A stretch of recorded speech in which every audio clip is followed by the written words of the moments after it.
Hello mga kababayan, magandang gabi po.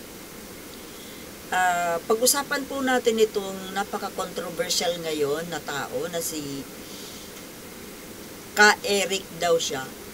Ka-Eric Celis. Hindi, Jeffrey Celis ang pangalan. Na ito palang taong ito, alam nyo, nung umpisa, napapanood ko siya dyan sa SMNI, hanga ako sa kanya kasi naniwala ako na dati siyang NPA, according sa kanya, dati siyang NPA kadre, tapos nagbalik loob, tapos ito ngayon, disente na siya, bumalik na sa pro-government na, so nakakatuwa, sana. Pero ito, kung hindi pa kung hindi dahil sa away sa politika ng Marcos at Duterte, hindi natin malalaman na peke pala ang pagkatao nito. 'Di ba? Alam niyo na siguro. May lumabas na balita na ito daw pong si Ka-Eric Celis ay hindi naman pala totoong NPA. Hindi pala totoong dating NPA, ni hindi nga nakaranas ng mamundok, mag-underground. Naging aktivista, oo. Aktivista sa school. Ang dami naging aktivista na hindi naman natuloy mag-NPA. Yung kapatid ko naging aktivista din nung high school. Pero hindi niya natuloy naging NPA. Ngayon, kaya pala, diba, marami na nga nakakapansin na sa pangangatawan pa lang ni Jeffrey Celis, hindi na bagay tawaging Ka-Eric kasi hindi na, yung mga tawagan na yan pang NPA yan kung hindi naman talaga sa NPA, ba't mo siya tatawagin ng ganyan? Nagpapalit sila ng pangalan, diba? So, Jeffrey Celis, sayang siya. Sa totoo lang, matalino siya. Magaling magsalita.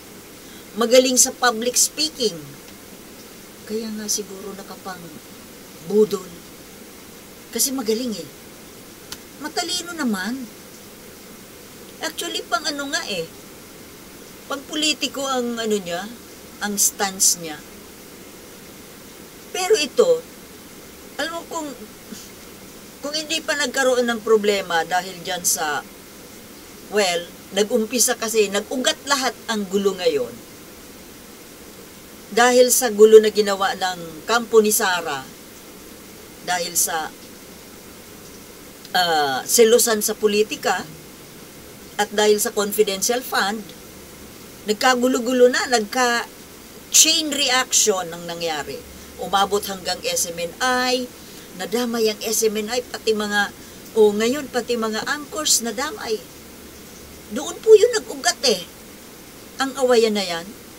Kaya ngayon, dahil dito sa political conflict nitong dalawang family dynasties, nadawit na ngayon itong si Jeffrey Celis, pati si Lorraine Badoy, na nakisawsaw kasi sila sa away ng Duterte Marcos. Siyempre naman, kasi nasa kampo sila ng Duterte. Gawa sila ng fake news tungkol sa mga travel expenses ni Martin Romualdez, na ngayon umabot sa Kongreso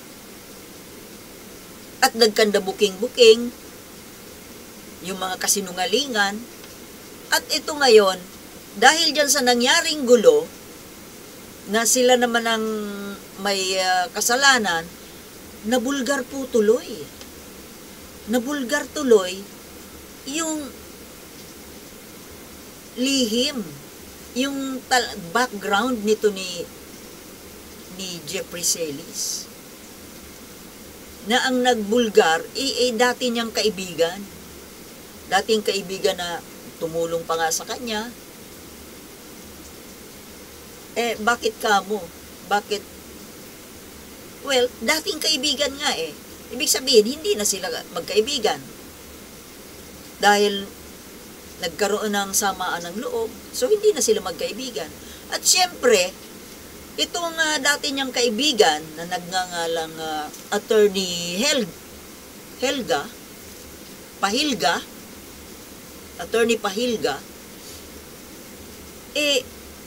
in-expose niya ngayon, kasi siyempre, hindi naman sa paninira, kundi ini-expose nung tao yung katotohanan dahil nanluloko ng tao, nanluloko ng gobyerno, itong si Eric Celis. Natural kung ikaw matino kang tao at nasasangkot itong isang kakilala mo sa matatawag nating krimen na yan panluloko. Itong kinasasangkutan ngayon ni Eric Celis. Siyempre, magsasalita ka. Kaya ngayon, nalaman natin na ang dami palang kasinungalingan sa pagkatao nito. Yung sinasabi niya na naging estudyante siya ng UP Diliman, hindi naman pala totoo. Bakit mo sinasabi na nag-aral ka ng UP? Kasi gusto mong mataas ang tingin sa'yo ng tao dahil siyempre graduate ng UP, nag-aral sa UP. Alam naman natin kung ano ibig sabihin pag ikaw ay naging estudyante ng UP. First class, brain. Bakit kailangan gawin yon? Bakit hindi mo maintindihan kung bakit pipikiin niya ang kanyang pagkatao na marami nakakakilala sa kanya, natural. Kagaya niyan, yung isang dating kakilala ang nag-expose ngayon ng kanyang pagkatao. Ngayon, ano bang ibig sabihin nito? Hindi totoong siya ay naging NPA, hindi totoo na siya ay nag-aral sa UP, at mayroon pang aligasyon na na-involve sa drugs, na yung sinasabi na kaya siya humingi ng tulong dito sa dating kaibigan na ito na nag-expose ngayon, ay dahil according to this Eric Celis, hinahabol siya ng militar dahil sa pagiging niya sa involvement sa NPA, na yun pala.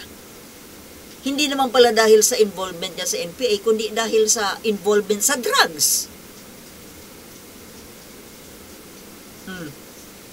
So ngayon, ano ang kahalagahan nitong issue na ito?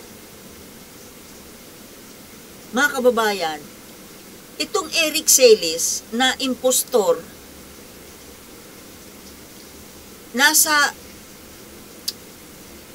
naka-employ sa SMNI na pag-aari ni Kibuloy, at malapit sila kay Duterte.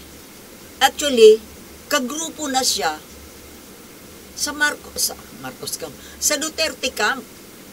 At yan nga, kaya nga nagkagulo-gulo dahil nakisawsaw, ipinagtatanggol yung si Sara at si Duterte. Ngayon, anong ibig sabihin nito?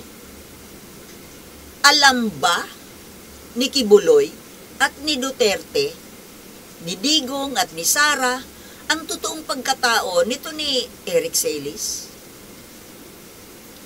Kung hindi nila alam ang talagang pagkatao nito, o di nadenggoy din sila, ibig sabihin, nabudol din sila.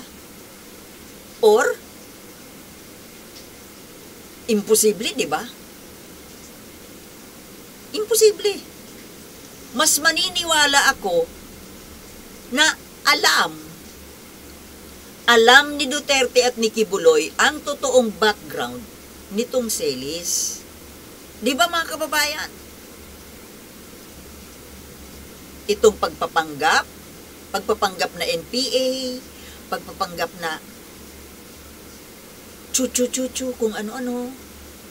Tapos ngayon pro-government, na everything is a drama. Drama. Panluloko sa taong bayan po ito. Naniniwala ba kayo mga kababayan na walang alam dito si Kibuloy at si Duterte? Impossible. Sila pa, malawak ang kanilang network. Imposibleng hindi nila alam yan. At kung totoo man na alam nila, pwede magkakasabwat sila sa panluloko sa gobyerno. Di ba dating naging ano yan sila? Yung sa NTF-ELCAC. Oh. Sa ano ni Duterte, di ba? Sa administrasyong Duterte, sila naging tao dyan sa NTF-ELCAC, sila ni Badoy.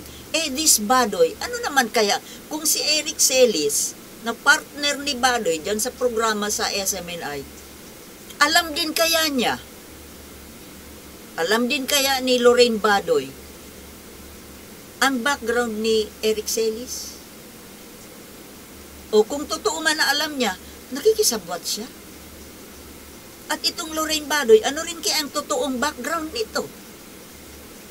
Dahil itong Eric Celis nga, ganyan, may mga puro pala kasinungalingan ng ang curriculum vitae nito. Naging tauhan dyan sa NTF-ELCAC. Ano ibig sabihin nito, mga kababayan? Nagsabwatan sila ng administrasyon Duterte. Di ba? What a big lie. Yun po ang ibig kong sabihin, mga kababayan, na hindi ka panipaniwala na hindi alam ng mga Duterte at ng Kibuloy ang totoong pagkatao ni Eric Celis.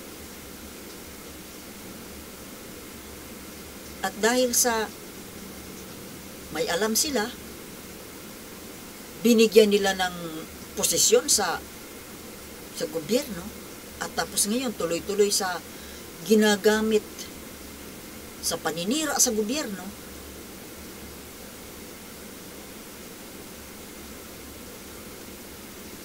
You get what I mean? Ang mga kasabwat, mga taong ginagamit ni Duterte at ni Kibuloy ay mga impostor. At ano kaya ibig sabihin niyan? Puro panluloko.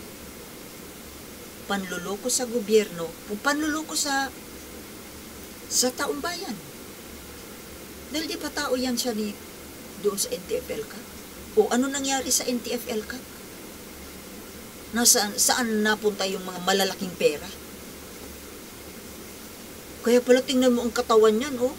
Ang taba-taba. Para bang ang sarap-sarap ng buhay, ang sarap-sarap ng kinakain. Okay. Maraming naglalabasan ngayon ng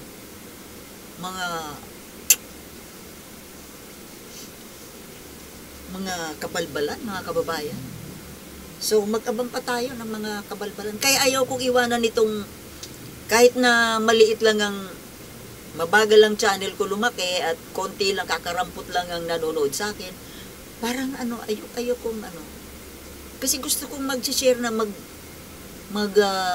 magpahayag ng aking saloobin. Lalo tungkol sa mga issue ng mga pambansang issue. Diba? Kahit kayo siguro, mga kababayan, gusto nyo rin ng nakakapagpahayag din kayo. Kaya nga gusto kong